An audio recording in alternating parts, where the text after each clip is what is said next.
Hola, en primer lugar, gracias a CES por permitir participar a CERMI en este primer foro social que tiene como título La superación de la crisis ocasionada por la pandemia.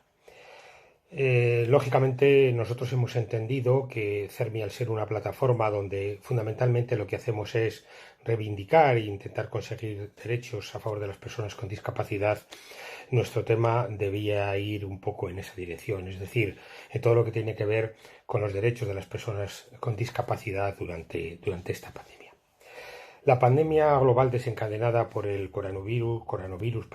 es una prueba para las sociedades, las personas, las familias, los gobiernos y las organizaciones supranacionales e internacionales.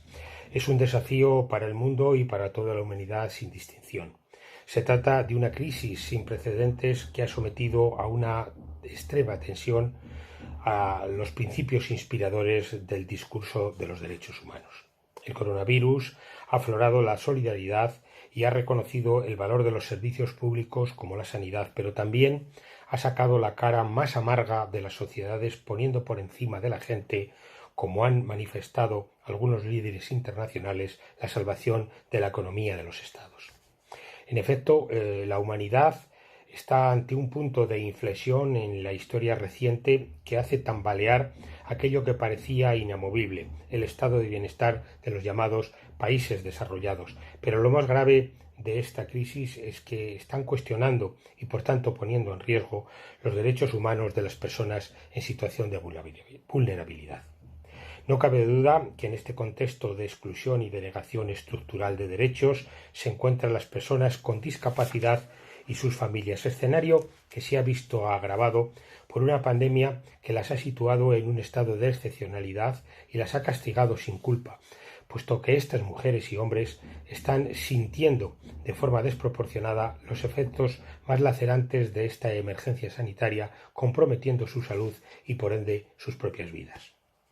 Hace casi 15 años que vio la luz la Convención Internacional sobre los Derechos de las Personas con Discapacidad como el gran hecho internacional sobre la discapacidad y el elemento de más valor que ha producido la comunidad mundial en relación con este grupo humano.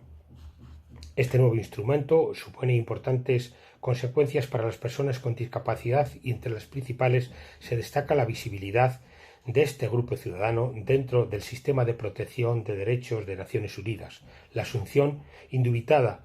del fenómeno de la discapacidad como una cuestión de derechos humanos y el contar con una herramienta jurídica vinculante a la hora de hacer valer los derechos de las personas.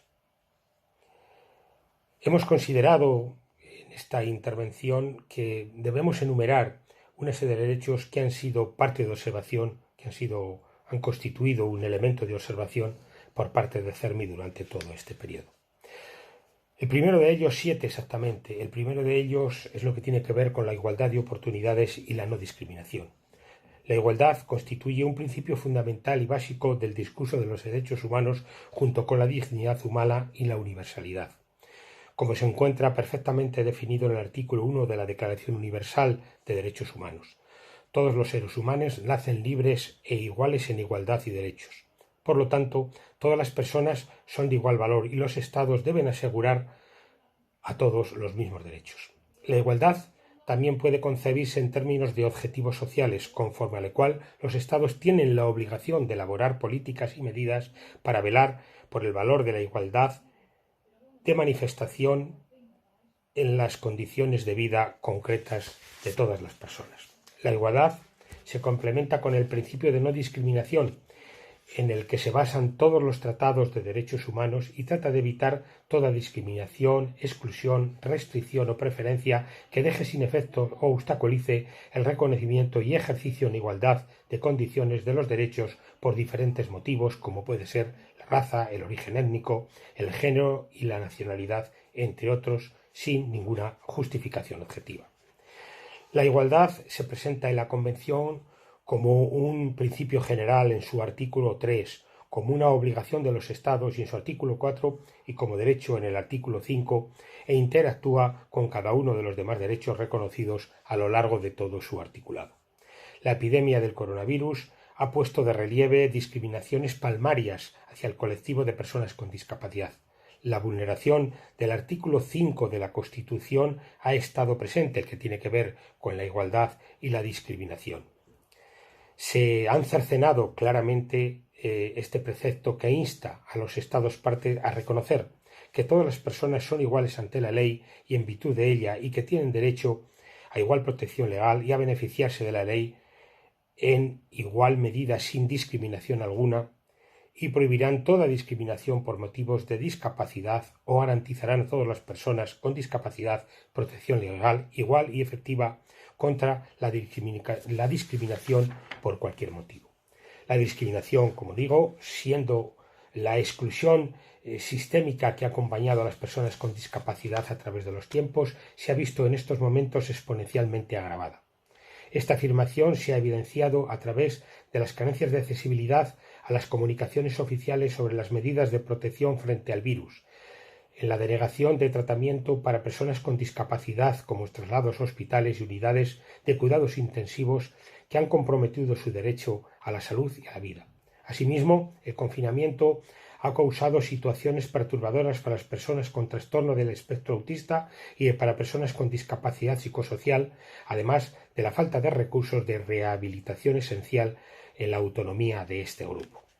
La enorme cantidad de personas con discapacidad institucionalizadas en España ha causado una multitud de infecciones entre personas y profesionales y han sido las últimas en recibir medidas de protección. También es discriminar no prever medidas de apoyo a la educación para las y los estudiantes con discapacidad durante todo este tiempo de confinamiento. El segundo precepto al que queremos mencionar es el acceso a la accesibilidad universal. La accesibilidad es el elemento que permite que las personas con discapacidad puedan vivir en igualdad, en libertad, de forma independiente y participar plenamente en todos los aspectos de la vida. Pero también es parte del contenido esencial de los derechos, es decir, todo lo que tiene que unir un derecho para existir. Esto implica que la accesibilidad supone los ámbitos en los que tradicionalmente se ubica urbanística, transportes, audiovisual, etc., proyectándose en todos los derechos. Si se consideran los derechos humanos como instrumentos que protegen o facilitan bienes para el desarrollo de una vida humana digna, parece estar fuera de toda duda que un requisito imprescindible para la satisfacción de este derecho es que ese sea accesible. Sin accesibilidad no hay satisfacción posible del derecho. La accesibilidad se desarrolla de manera detallada en el artículo 9 de la Convención, a fin de que las personas con discapacidad puedan vivir en forma independiente y participar plenamente en todos los aspectos de la vida de los Estados, y los Estados partes adoptarán medidas pertinentes para asegurar el acceso de las personas con discapacidad en igualdad de condiciones con las demás en un entorno físico, en el transporte, en la información y en las comunicaciones, incluidos los sistemas y las tecnologías de la información y comunicaciones, y a otros servicios e instalaciones abiertas al público o de uso público, tanto en zonas urbanas como en zonas rurales. La primera cuestión nuclear en la gestión de la crisis fue el acceso a la información. La ciudadanía, ante una situación de alarma mundial, precisa de datos, orientaciones de higiene sanitaria y de protección que sean fiables y actualizadas y accesibles por parte de las autoridades sanitarias. Sin embargo, en los primeros momentos de la crisis, ninguna de las comparecencias de las que los portavoces de salud pública hicieron fue accesible para las personas sordas, con discapacidad auditiva o sordociegos, situaciones que tuvieron que suplir las propias organizaciones de la discapacidad difundiendo vídeos accesibles en sus redes sociales, al tiempo que reclamaron la incorporación de subtitulado, audiodescripción y lenguaje de signos de calidad en dichas comunicaciones oficiales en todos los canales en los que se difundía para que los ciudadanos pudieran tener acceso a ello. La mayoría de las comparecencias diarias en medios audiovisuales estatales o autonómicos han contado con intérpretes de lengua de signos, pero han carecido de subtitulado, medio de apoyo a la comunicación oral que solo se incorpora gracias a la prestación gratuita del servicio por parte de algunas organizaciones del ámbito CERMI en comparecencias y plenos, por ejemplo en el Congreso de los Diputados, como en algunas otras administraciones. Asimismo, vídeos tan importantes en la prevención como los que indica el lavado correcto de manos no han sido audio descritos. Este primer escollo de ausencia de accesibilidad audiovisual se ha superado solo parcialmente en las emisiones televisadas, aunque no en Internet. Asimismo, no se han adoptado ningún tipo de medida de accesibilidad cognitiva para que estos comunicados lleguen en condiciones de igualdad a las personas con discapacidad intelectual o de desarrollo, como la lectura fácil o el empleo de sistemas alternativos, y en este caso han vuelto a ser las entidades representativas de estos grupos las que han asumido esa función que sin lugar a dudas les corresponden a las administraciones. La crisis ha evidenciado un enorme desconocimiento en relación a cómo deben dirigirse los mensajes a las personas con problemas de salud mental. Este desconocimiento se ha traducido en la no disposición de las medidas correspondientes para garantizar la accesibilidad de este sector a la ingente información que se ha ido generando y a contar, en su caso, con una buena interlocución. Tampoco se ha garantizado que los sistemas telefónicos y aplicaciones móviles de atención y asesoramiento impulsados por las instituciones sanitarias sean igualmente accesibles. En consecuencia, las personas con sordera que no pueden hacer uso convencional del teléfono se han visto discriminadas al no tener un canal accesible a través del texto o la videollamada para poder acceder de forma autónoma y privada a los servicios de atención médica y de información sanitaria. En definitiva, las quiebras descritas son vulneración al artículo 9 de la Convención, así como el artículo 25 sobre el derecho a la salud y al artículo 8 de toma de conciencia al ignorarse en estas campañas a todas estas personas con discapacidad. Se han dado escenarios que deberían estar superados en este año 2020, como centros de salud llamando a personas sordas, usuarias de lenguaje de signos para realizar pruebas de PCR, avisos, anulaciones, aplazamientos de cita, así como la dificultad que las propias restricciones de movilidad implicaban para que mujeres y hombres pudieran ir acompañados de un intérprete de lengua de signos a estos centros de salud. El tercer derecho al que queremos hacer mención es el derecho a la vida, extraordinario e importante. El derecho a la vida aparece como indiscutible a lo largo de toda la historia de los derechos humanos, íntimamente vinculado a la idea de dignidad. Sin embargo, esta afirmación colisiona con la idea de que en la misma medida en que no todos los seres humanos han sido considerados igualmente dignos, no todas las vidas eran igualmente valiosas. A lo largo de la historia se han dispensado diferentes tratamientos o respuestas sociales a las personas con discapacidad que comprometen a aquellos que las veían como seres innecesarios y prescindibles, y que se les da esa prescindencia, se las condenaba a políticas realmente vejatorias.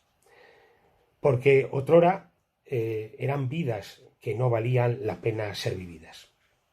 Con estos antecedentes resulta necesario un artículo específico de la Convención que no solo reafirmase el derecho inherente a la vida de todos los seres humanos, sino que, como reza el propio artículo 10, obligase a los Estados parte a adoptar todas las medidas necesarias para garantizar el goce efectivo de este derecho por las personas con discapacidad en igualdad de condiciones a los demás.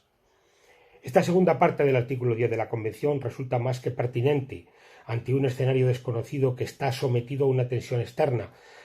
a los sistemas sanitarios con recursos limitados. Un escenario impredecible que ha dado lugar a casos de denegación de atención sanitaria intensiva o de denegación a un traslado a un hospital por razón de edad o de discapacidad, o la generación de tentativas para no asignar estos recursos a ciertos grupos, sobre la premisa perniciosa de vidas ya amortizadas, como pueden ser las personas mayores, o vidas menos útiles en el caso de las personas con discapacidad.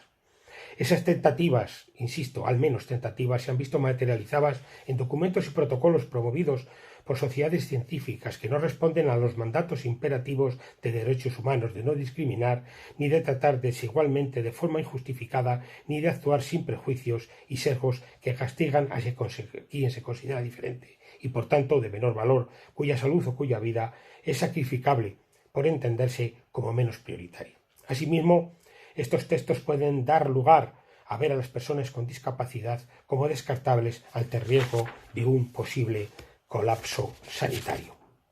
A día de hoy no se disponen de datos que contabilicen el costo de víctimas con discapacidad por coronavirus. Solo se tiene aproximación de aquellas que vivían en espacios residenciales del movimiento social de la discapacidad. Faltan aquellas que han fallecido en sus casas o en hospitales, pero que no estaban en redes asistenciales de la discapacidad, como digo, residencias, centros de día, viviendas con apoyo, etc. Una métrica que deben hacer las administraciones y que no se hará, pues en las muertes oficiales por coronavirus no se ha incorporado, desgraciadamente, la variable de la discapacidad. El confinamiento y la propia crisis pueden tener impacto crítico para las personas con problemas de salud mental. Sin embargo, no se han previsto mecanismos de emergencia para crear plataformas de apoyo y escucha, mejor dicho, para la prevención del suicidio, ni dispositivos para actuar con garantía en caso de que se materialice el intento. El cuarto derecho al que queremos hacer alusión es la situación de riesgo y emergencia. Los Estados, a través de sus gobiernos, han puesto en marcha medidas inéditas en una democracia con el objetivo de combatir y mitigar los efectos de la pandemia. En España, de acuerdo con el artículo 116 de la Constitución española y conforme al artículo 4 de la Ley Orgánica 4/1981 de 1 de junio de los estados de alarma, excepción y sitio, el Consejo de Ministros y Ministras aprobaron el Real Decreto 463/2020 de 14 de marzo por el que se declaraba el estado de alarma para la gestión de la situación de crisis sanitaria ocasionada por la COVID-19. El Gobierno, a la luz del incremento exponencial de contagios y de personas fallecidas y viendo la evolución de países cercanos, como podía ser en aquel momento Italia, aprueba esta medida excepcional con consecuencias extraordinarias para toda la población, absolutamente para toda. La Convención ya prevé en su texto este tipo de circunstancias mediante el artículo 11 por el que los Estados parte adoptarán en virtud de las responsabilidades que le corresponda con arreglo al derecho internacional y en concreto al derecho internacional humano y derecho internacional de los derechos humanos, todas las medidas necesarias para garantizar la seguridad y la protección de las personas con discapacidad en situación de riesgo, incluidas situaciones de conflicto armado, emergencia humanitaria y desastres de tipo natural. En esta crisis de salud mundial y con restricciones que conlleva el estado de alarma, también se incrementan los riesgos para las personas con discapacidad que han visto mermados los derechos hasta ahora conquistados. Sin embargo, esta alteración política y social debería contemplar de forma singular estas vidas más frágiles que requieren de un cuidado atento y vigoroso para que la crisis no las devaste. En este apartado cabe reseñar la reiterada dejación de las administraciones para hacer universalmente accesible el teléfono de emergencia 112, que ha sido dispositivo determinante en la atención de las urgencias sanitarias, así como para las personas sordas y sordociegas. Las deficiencias se dan en una doble dimensión. Por una parte, en el ámbito autonómico, donde cada comunidad han establecido, como lo han hecho, sus propios canales de accesibilidad, no dando siempre respuesta integral a todas las necesidades de accesibilidad que presentan las personas con discapacidad, que son distintas y extraordinariamente plurales. Por otra parte, en el ámbito nacional, el Ministerio de Interior no ha proporcionado ningún sistema para atender las llamadas de emergencia que se producen en zonas limítrofes. En estas situaciones de itinerancia, los canales de las comunidades autonómicas decaen, sin que haya uno alternativo nacional que reciba y responda o redireccione estas mencionadas llamadas. El distanciamiento social ha sido una de las políticas para controlar la infección por coronavirus. Sin embargo, estas medidas no han considerado a las personas con discapacidad que precisan de asistentes personales y de contacto personal para garantizar su autonomía. La quinta mención a los derechos que queremos hacer es el derecho a vivir independiente, a la movilidad personal y a verse incluido en la comunidad y a la protección contra la violencia y el abuso. La Convención descansa sobre el principio de vida independiente y al ser incluido en la comunidad esto implica, tal y como se estipula en el artículo 19, que las personas con discapacidad tengan la oportunidad de elegir un lugar de residencia y dónde y con quién vivir en igualdad de condiciones con los demás y que no se vean obligados a vivir con arreglo a un sistema de vida específico, así como que tengan acceso a una variedad de servicios de asistencia domiciliaria, residencial y otros servicios de apoyo de la comunidad, incluida la asistencia personal que sea necesaria para facilitar su existencia y su inclusión en la comunidad y para evitar su aislamiento o separación de ésta. Naciones Unidas recomendaba en 2019 a España que diseñe, apruebe y lleve a la práctica una estrategia integral de desinstitucionalización y establezca salvaguardas para garantizar el derecho a vivir de forma independiente y a ser incluido en la comunidad en todas las regiones, destinando los recursos dedicados al internamiento a los servicios prestados en la comunidad y aumentando el apoyo presupuestario para las personas con discapacidad a fin de que puedan acceder a los servicios, incluida la asistencia personal importantísima, en igualdad de condiciones con las demás personas. Esta recomendación nace por la elevada tasa de personas con discapacidad que viven al margen de la vida en comunidad y por la falta de despliegue de dispositivos para la inclusión como la asistencia personal. Estos espacios de vida colectiva están propiciando la expansión de virus entre quienes allí residen y a quienes se les atiende. Esta situación empeora por la escasez de equipos de protección o por la demora para desinfección de estos espacios residenciales.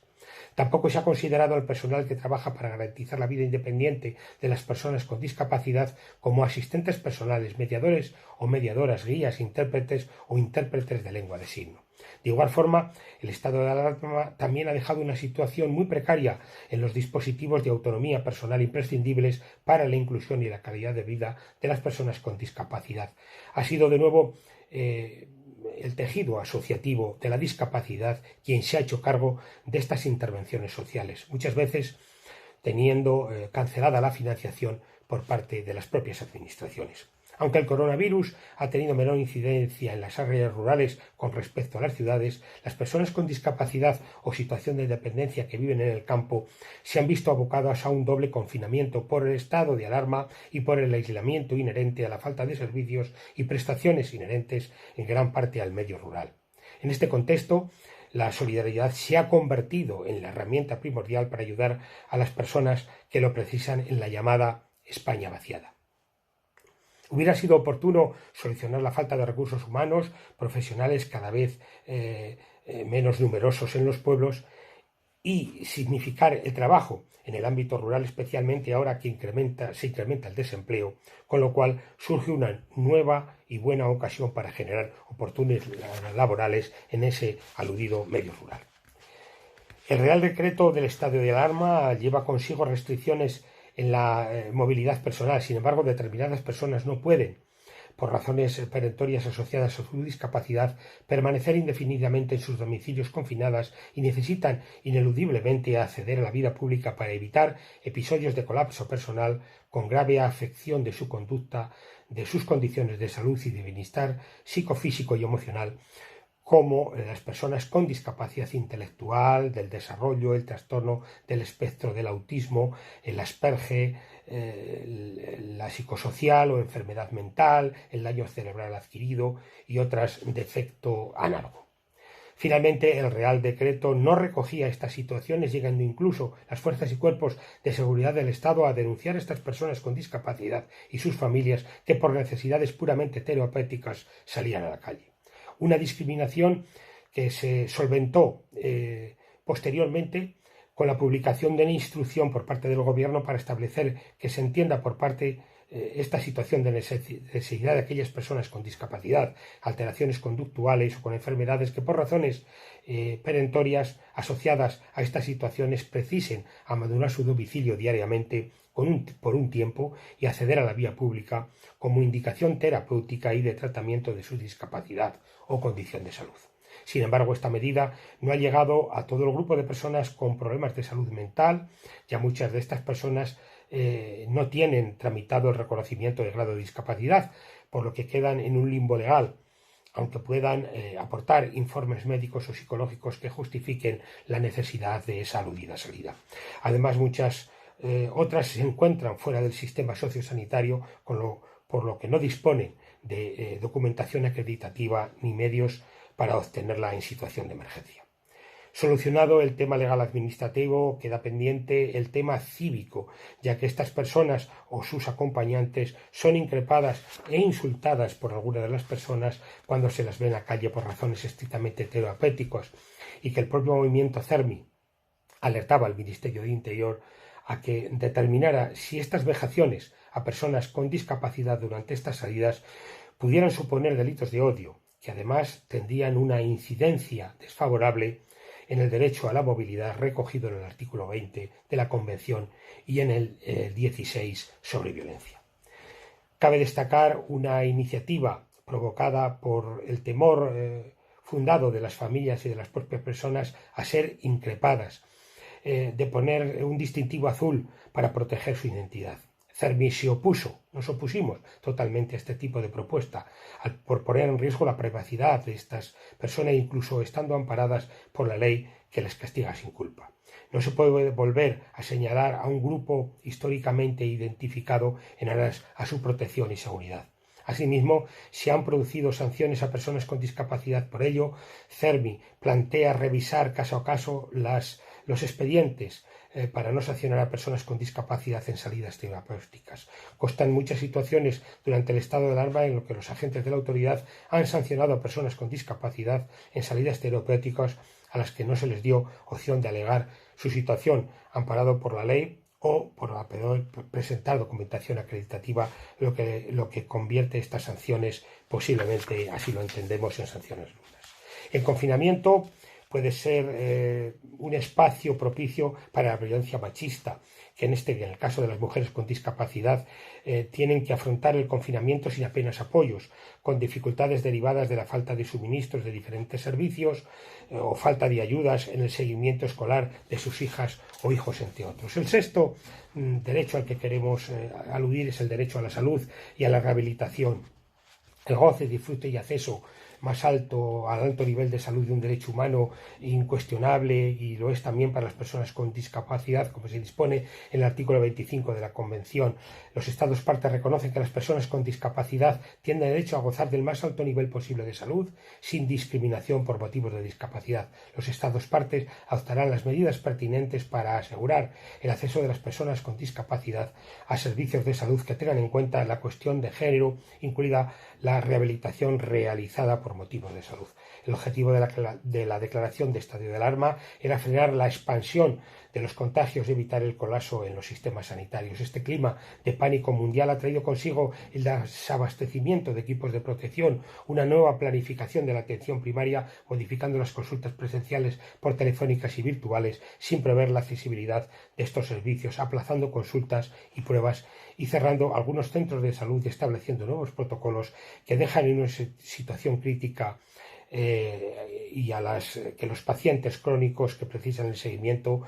pues realmente también, como decimos, les deja en una situación realmente complicada. Una de las grandes conquistas de la sociedad española es que la asistencia sanitaria es universal, gratuita, igualatoria, principios que colisionan con dosificar la atención sanitaria en función de la edad o en función de la discapacidad. La salud se revela como la dimensión de la exclusión, con un mayor impacto en las personas con discapacidad y en comparación con el resto de la población. Casi 4 de cada 10 personas con discapacidad están excluidas de bienes o de procesos relacionados con la salud. El 17% de las personas con discapacidad no pueden comprar medicamentos y el 28% de ellos viven en hogares en los que todos sus miembros tienen limitadas para sus actividades para llevar a cabo, como decimos, esa vida autónoma y esa vida diaria. El último de los derechos a los que realmente yo quiero hacer mención es el derecho a la educación. La pandemia, lo digo porque además veo que ya voy de tiempo bastante ajustado, la pandemia también deja al descubierto la carencia en el derecho a la educación, dado que la suspensión de las clases presenciales ha obligado a las administraciones educativas a dar continuidad al curso escolar mediante plataformas y recursos telemáticos de formación. En una lectura del artículo 24 de la Convención se indica que los Estados partes asegurarán que las personas con discapacidad tengan acceso general a la educación superior, a la formación profesional, a la educación para adultos y el aprendizaje durante toda la vida sin discriminación y en igualdad de condiciones con los demás. A tal fin, los Estados partes asegurarán que se realicen ajustes razonables para las personas con discapacidad. El movimiento CERMI, en definitiva, las organizaciones de movimiento social de la discapacidad hemos estado desde el inicio de la pandemia con una sola voz, no solo en actitud vigilante y desplegando actuaciones para defender los derechos de las personas con discapacidad y sus familias y asegurando los recursos y servicios para proteger nuestra salud, sino que corresponsablemente nos hemos visto y nos hemos ofrecido pues un poco con el bien, al bien común, contribuyendo con voluntad, esfuerzo y recursos a la tarea colectiva de minimizar los efectos de la crisis y ayudar en la reconstrucción del país. En este punto hay que reconocer el importante papel desarrollado por todos los CERMIs, concretamente por el CERMI Castilla y León, para implementar las decisiones del mando único y para velar por los derechos de las personas con discapacidad y sus familias en la esfera territorial. En este sentido, se han desarrollado acciones de incidencia, información y toma de conciencia, denuncia y apoyo a las organizaciones, a las personas con discapacidad, a las familias, a las personas y al voluntariado. Por ejemplo, desde CERMI hemos compartido con los grupos políticos la situación extrema de las personas con discapacidad, hemos requerido a la Hacienda la bajada del IVA en mascarillas, guantes y en demás artículos de protección. Hemos reclamado a las comunidades autónomas, lo hemos hecho en Castilla y León, que se cree un fondo económico extraordinario para paliar el impacto social de la pandemia en sus territorios. Hemos instado a las universidades a estudiar el impacto social de la pandemia del coronavirus en las personas con discapacidad. En esta crisis entendemos que debe servir de aprendizaje de país y de comunidad para blindar la sociedad y especialmente aquellos grupos de situación de vulnerabilidad. En este sentido, es necesario reseñar las buenas prácticas que han visto la luz durante la pandemia. Muchas de ellas propuestas catalizadas desde el movimiento CERMI y que se han instaurado como políticas públicas. Asimismo, hay que subrayar aquellas acciones que se han impulsado desde las organizaciones CERMI para mitigar los efectos de la pandemia, ¿no? Y algunas de ellas pueden ser, por ejemplo, pues instar al gobierno, como así se hizo, al reparto de mascarillas, 1,5 millones de mascarillas, a entidades como Cáritas, Cruz Roja o CERMI, o trabajar con el INE para que el estudio sobre prevalencia del coronavirus tenga también en cuenta la variable de la discapacidad, o agradecer que se reitere la prestación por cuidados de menores con con cáncer u otra enfermedad grave si los progenitores pasan a una situación de ERTE, o destacar el esfuerzo que hemos realizado del derecho a la vivienda y a la extensión del IVA y de los EPIs como medidas adoptadas a favor de la discapacidad. Pero, por ejemplo, ya centrándonos en un terreno más próximo de nuestras federaciones, la Confederación ASPACE ha creado una red de entretenimiento que han denominado Volvamos a vernos, dinamizada por hombres y mujeres con parálisis cerebral. La Confederación Autismo España ha creado una web específica sobre el impacto de la COVID y ha abierto un canal de incidencias para personas con trastornos del espectro autismo. La Confederación Española de Personas con Discapacidad Física y Orgánica, COCENFE, ha puesto a disposición de la guía recursos del movimiento asociativo de esa entidad. La Confederación de Salud Mental ha puesto en marcha en redes la campaña Salud Mental COVID-19, que cuenta con la colaboración del Ministerio de Sanidad y Consumo. La Federación CERMI Mujer está realizando un acompañamiento telemático de las mujeres y niñas con discapacidad. La ONCE y su fundación está haciendo un importante despliegue de recursos para dar soporte a organizaciones de la discapacidad y otras entidades que atienden a personas en situación de vulnerabilidad. La Confederación Estatal de Personas Sordas elabora y difunde vídeos en lengua de signos y la Federación, por ejemplo, DAO en España ha organizado talleres de formación telemática. La Confederación de Familia de Personas Sordas también ha reforzado sus acciones de comunicación. Plena Inclusión, que ha elaborado guías explicativas sobre la pandemia para el ámbito de las personas con discapacidad intelectual o del desarrollo. PREDIZ, que ha reforzado la figura tan importante del asistente personal. En definitiva, y como conclusión y termino, aunque sé que me estoy pasando un poquito del tiempo, la Convención es tratado internacional con enorme trascendencia en el ordenamiento jurídico español en virtud del artículo 10.2 de la Constitución española, que señala que las normas relativas a los derechos fundamentales y a las libertades de la Constitución reconoce e interpretan de conformidad con la Declaración Universal de los Derechos Humanos y los tratados y acuerdos internacionales sobre las mismas materias ratificadas por España, y del artículo 96 del texto constitucional, que dispone que los tratados internacionales válidamente celebrados una vez publicados oficialmente forman parte del ordenamiento jurídico de España y por tanto de obligado cumplimiento. Sin embargo, cabe concluir que la pandemia ocasionada por el coronavirus ha puesto de manifiesto el escaso conocimiento e implantación de la Convención y de los mandatos de derechos humanos en las políticas públicas españolas. Las sociedades avanzadas occidentales y con democracias consolidadas como la española siguen viendo a las personas con discapacidad desde la óptica de la prescindencia o desde el modelo médico rehabilitador, y que poco a poco ha calado el enfoque de derechos basado en la igualdad y la autodeterminación de las propias personas, como bien propugna la Convención. La pandemia ha aflorado un cuestionamiento de derechos humanos materializado en situaciones de generación de UCIs o de generación traslados a hospitales por razón de salud o discapacidad, o la generación de tentativas de no asignar recursos sobre la base de salvar el sistema sanitario. Los derechos humanos son, en términos clínicos, la mejor vacuna para mitigar los efectos de esta pandemia en las personas con discapacidad. Son también un escudo infranqueable para proteger su integridad, como consecuencia también todo lo que tiene que ver con los derechos sociales, educativos, laborales, sociosanitarios. El cambio de paradigma de la Convención sí ha permitido en las personas con discapacidad que, a través de sus organizaciones representativas, han sabido defender sus derechos humanos ante tentativas de conculcarlos.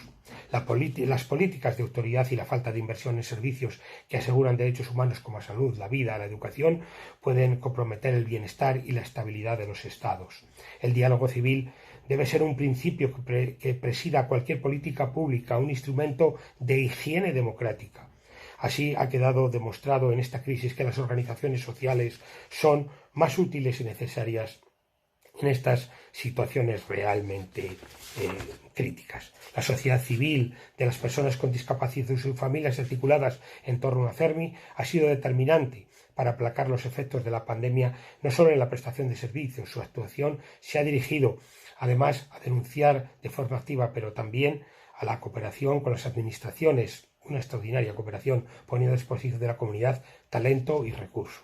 Se deben revisar los servicios públicos en clave de inclusión, ya que esta pandemia ha puesto de manifiesto muchas carencias para atender a las personas con discapacidad en situaciones excepcionales, comprometiendo derechos fundamentales como la vida o la educación y dejando en precario la atención sanitaria de otras